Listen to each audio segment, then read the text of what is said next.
The current and original high-speed rail corridors. This is a map that comes from the U.S. Department of Transportation, and all of the current corridors are outlined on this.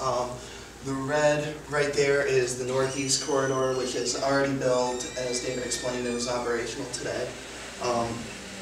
Other northern corridors will be the Northern New England Corridor, which will go from Portland, Maine through Boston to Montreal. The Empire Corridor, which will connect New York City and Buffalo through Albany.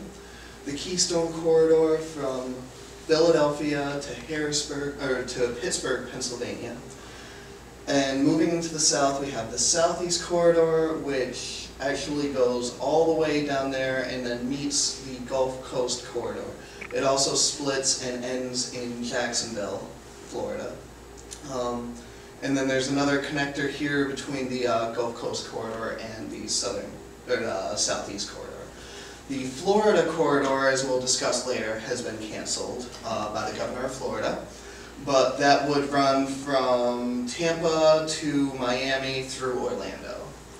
Moving into the Midwest, we have the Chicago Hub network, which is also in danger due to governors rejecting federal funding.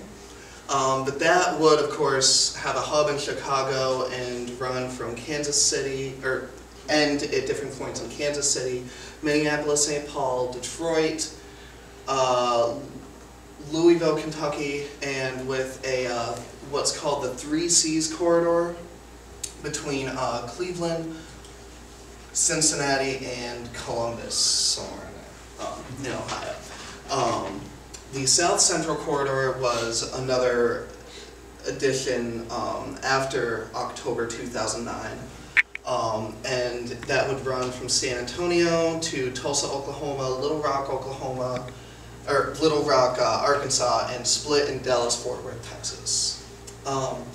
The next corridor is the California Corridor, which would run from San Diego to both Sacramento and San Francisco via 3 different routes. It actually splits here and stopped in California. And another recently added line would go from Los Angeles to Las Vegas. And finally, the Pacific Northwest Corridor is our second international corridor, which we'll discuss later, which runs from Vancouver, British Columbia to Eugene, Oregon via Portland and Seattle.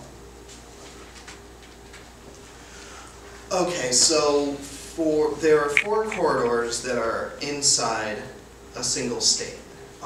And those are the Empire Corridor of New York, the Keystone Corridor of Pennsylvania, and the California Corridor, of course, in California, and the now canceled Florida Corridor. There are also 2 international corridors.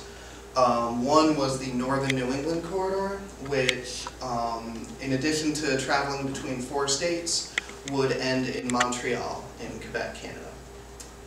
The Pacific Northwest Corridor would end in Vancouver, British Columbia, and also run through Washington and Oregon. Corridors that operate between states naturally pose more political and regulatory concerns than those that operate within a single state. And those are the Southeast Corridor, which runs through Virginia, North and South Carolina, Georgia, and Florida. The Gulf Coast Corridor, which goes between Texas, Louisiana, Mississippi, and Alabama before somewhere, it wasn't exactly clear where the Southeast Corridor ends and where the Gulf Coast Corridor begins, but somewhere between Alabama and Georgia, the 2 would link up and meet. The South Central Corridor, which mostly serves Texas, also goes through Oklahoma and Arkansas, and it actually splits into 2 different lines at Dallas-Fort Worth and ends in both states.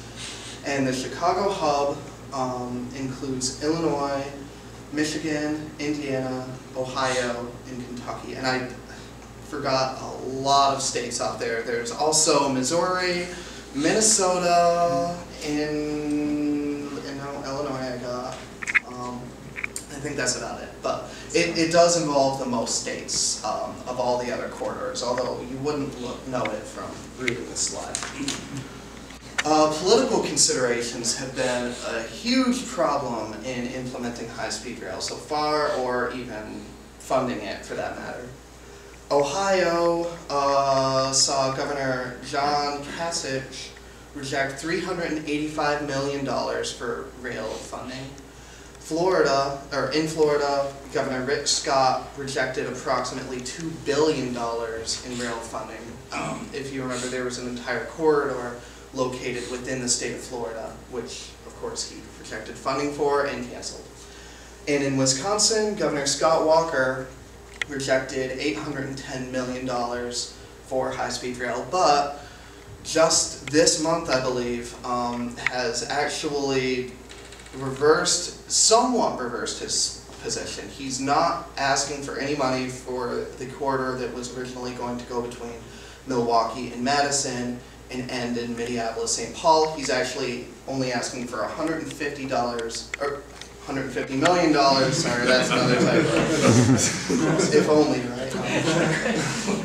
But anyways, that's to add more trains to the line between Milwaukee and Chicago, which I believe is called the Hiawatha Corridor. And of course, during the 2011 budget negotiations, there was a deal reached between the President, the Senate, and the House of Representatives that included $1.5 billion slashed from the overall federal funding budget for high-speed rail. As for the feasibility of various corridors, the most feasible, of course, would be the Northeast and California, because as well as the Pacific Northwest, but California and the Northeast actually have made the most ground toward implementing high-speed rail. In the Northeast, there is a high-speed rail line, of course, which is the only one operating in the country today. And as David said earlier, we have a geographical advantage in the Northeast in that all of our major cities were created so long ago that they generally have more compact and thriving downtowns and are generally better connected to transit than in many other places in the country. And that's helpful in implementing a system like this. California has contributed an enormous amount of their own money towards financing this project, both in the initial stages and in the implementation stage.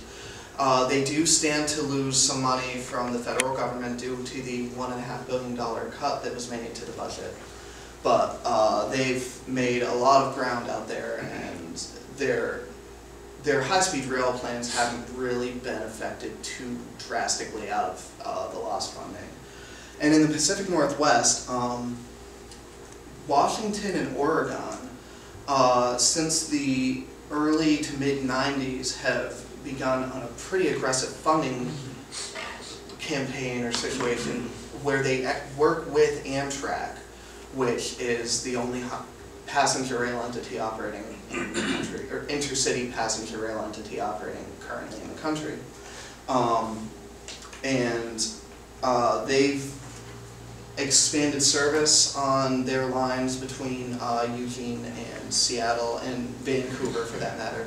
And a lot of the funding for track improvements, adding more trains, buying more stock, more rolling stock, more train sets, has actually come from the states themselves. So because they're so willing to match funds and so willing to put their own money into the project, that makes the Pacific Northwest corridor slightly more feasible than others. Likely feasible, but things that I couldn't really find a whole lot of information on about the current status of the projects are the Southeast Corridor, the Gulf Coast Corridor, and the South Central Corridor. And of course, the least feasible are the Florida Corridor, which has already been canceled, and the Chicago Hub. Now, the Chicago Hub is the least feasible only because its original full state is not feasible, because there are some very important missing links, most notably Ohio and Wisconsin. Wisconsin is needed to get to Minneapolis-St. Paul from Chicago, and of course Ohio has its own triangular corridor called the Three Seas Corridor, which would then link up to Indianapolis and Louisville, Kentucky. Of course, there's still quite a bit of that system that could be built without those two states, but without Wisconsin and Ohio being part of it, there's no way that the originally planned Chicago hub could be built. And that brings us back to the map. This will just, put some of the likelihood of the corridors back in perspective.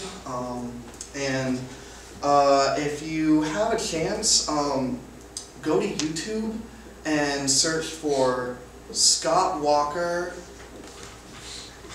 Yes We Can is the name of the ad, and it's a very famous ad about high-speed rail and about how Obama's high-speed rail plan will simply increase tax burdens for the middle class who will never ride it anyway, as he puts it. So it's quite an interesting ad to watch.